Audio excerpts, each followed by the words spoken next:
Hey everybody, Garcia here. Today we're going to be drafting tiles and trying to complete their associated goals in Nova Luna.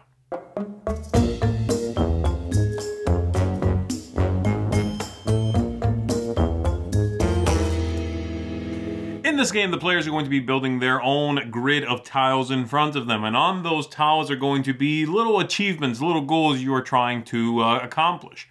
By doing so, you deposit your tokens on them, and when you run out of those tokens, you win the game. So it's basically an abstract strategy game in which you are trying to draft just the right thing and complete these different combinations on the board. The trick being, some of those tiles, the ones that have easier goals to accomplish, are going to cost you more time. And you might not take a turn again for a while. So it's an interesting dichotomy. Let's go ahead and take a look at how the game works, give you an overview. We'll come on back after that. I'll tell you what I think of it. In the game, the players are attempting to place out all of their discs first, and they're going to be doing that by fulfilling these little recipes on the tiles around these the moon dial here. They'll be drafting these tiles, placing them into their own personal grid, and then fulfilling the different things. So basically, this one here shows 2 spots that can be fulfilled. It's 1 yellow and then 3 yellow. So a single yellow tile around this one will fulfill that spot. And then if I have 3 yellow tiles around it, I will fulfill this one. The way that works is I can either have 1 yellow there and another there and another there. That'll do it. But also 1 yellow that is attached to 2 more, meaning a group of 3 yellow, that also would count. So you can fulfill things by connecting through others of the same color. So let's go ahead and put these back and let me explain general turn flow. So we're looking at a game for 2 players here. I'm going to have the player playing the orange pieces start. On your turn, you are going to move up to 3 spots and then take the corresponding tile. So for example, let's say this player wants the 3rd one. They would move to that spot, they take it and place it in front of them, and then they are going to move their piece here on the clock a number of spaces equal to the number. In this case, there's a 6 there, so 1, 2, 3, 4, 5, 6. And then it's always the turn of the player who is further behind. And so we are going to go to the white player. The white player will start from here. They are going to take a tile. They're going to take this one, again, 1, 2, or 3 ahead of where they are. And this is a 5, so they'll move 1, 2, 3, 4, 5, and they go again. They are still behind the orange player in this case. So they're going to go ahead and move to there. They'll take that piece, they'll place it, and they move another 5. 1, 2, 3, 4, 5, and it comes back to orange. So again, that is always the way it flows. Whoever is their piece is furthest behind is going to be the following player. This continues with players taking different tiles. I might now take this one, for example, put it there. I'm not quite done on any of these, but I have completed that yellow one.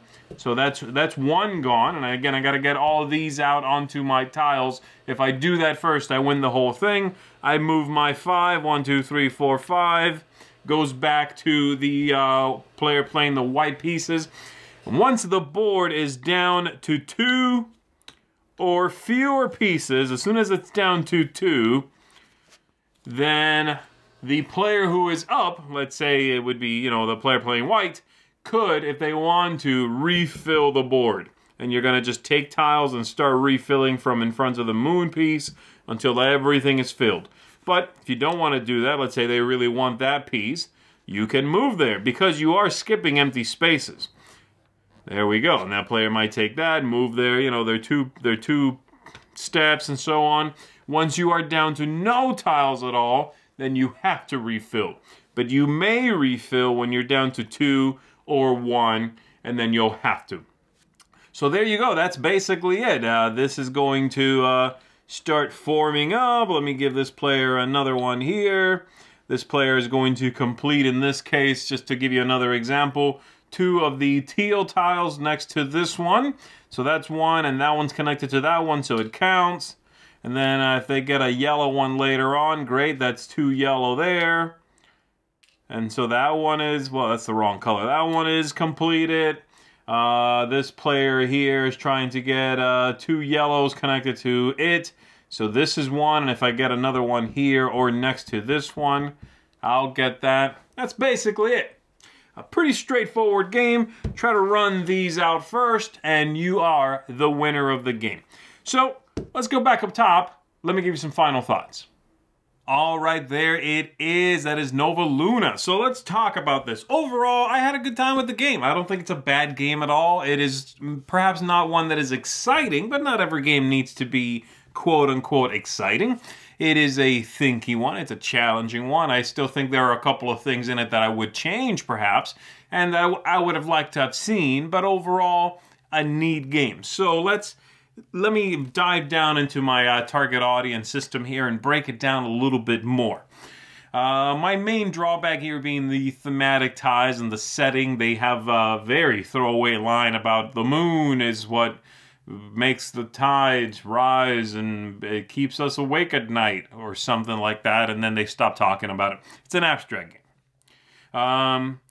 And then my main positives would be that the game is easy to play. So there is it's going to take you a few minutes, let's say a few rounds, to internalize how the group scoring works. When you have a one single yellow tile next to another 2 yellow tiles, anything that's touching counts as 3 yellow. That'll take a couple of goes, Once you get that and you figure that out, that's the only hurdle, really. Everything else is straightforward in the game. The other thing I like is the tactics and the strategy and that combination. There's a little bit of luck in the game, but it is a thinky game. This is where the game, it lives and dies on this. If you don't like the strategic nature of knowing what tile to draft, where to put it, what you're shooting for, if you don't like that, there's nothing else here. I did like that. I had some issues with it in some of the other categories, which I'll talk about in a second, but overall, I liked the passage of time or the cost of a tile versus the reward you are going to get from that. If you go more frequently, meaning you take tiles that have lower numbers, does that translate into putting out more tokens? Maybe. If you take the really big tiles, right, the ones that have simpler goals, you might not take as many turns, but a single pull on one of those might let you deposit 2 or 3 of these tokens you're trying to get rid of. So that might be worth it. And that's where it is. It's that pull and push between what you take and how far ahead it's going to move you on the track so that you might not go for a while versus how many tokens it's going to let you put out. Now, the other things that I thought were just fine, the aesthetics are fine. I wish the wooden tokens were a little bit larger so that they would cover the spot completely. As they are, they're okay. And the tiles, these cardboard pieces here, I like the coloration on them, and they are well made. They're nicely built. They're thick pieces, so that works. I like that central board, too. That's a nice looking board. The replayability is okay, but it is largely a similar game from session to session.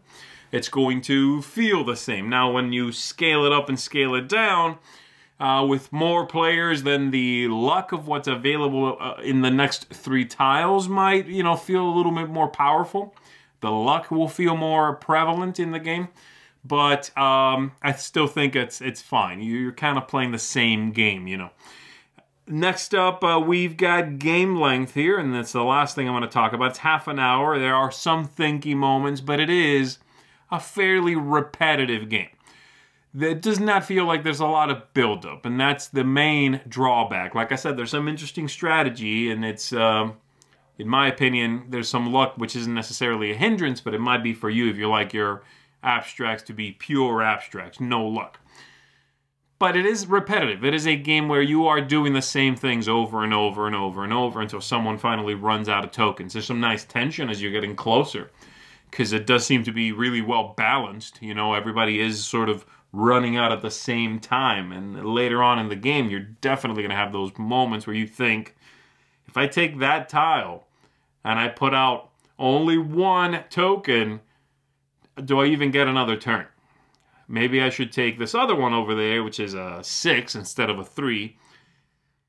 And then I put out 2 tokens, and then I've only got 1 left.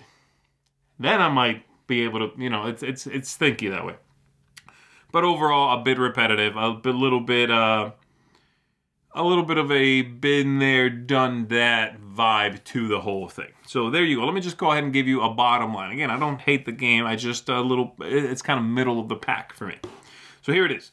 Though it does feature some luck, this is an engaging abstract with fun puzzles, but not a lot of variability.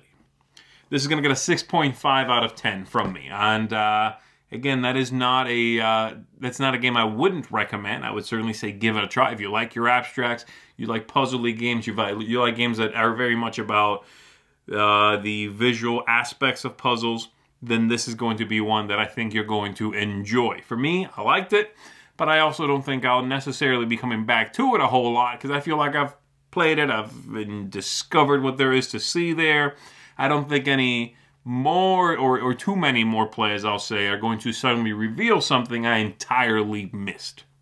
Some little variants or just some kind of variability would have gone a long way towards helping that replayability pick up a bit. So there you go. That is Nova Luna. Thanks for checking this out, everybody. I am Z Garcia. I will see you on the next one. Thanks so much for watching another Dice Tower video. If you enjoy our videos, subscribe to the channel for more fun, comprehensive board game coverage. Also, consider joining us at one of our events. Come to Dice Tower Retreat, a small, intimate gathering where gaming is king. Join us for Dice Tower Cruise, the largest board game cruise. Attend Dice Tower West in Las Vegas for gaming fun on the West Coast, or Dice Tower East in Orlando in sunny Florida. Dice Tower Conventions, the friendliest gaming conventions on Earth. I'm Eric Summerer, and you've been watching The Dice Tower.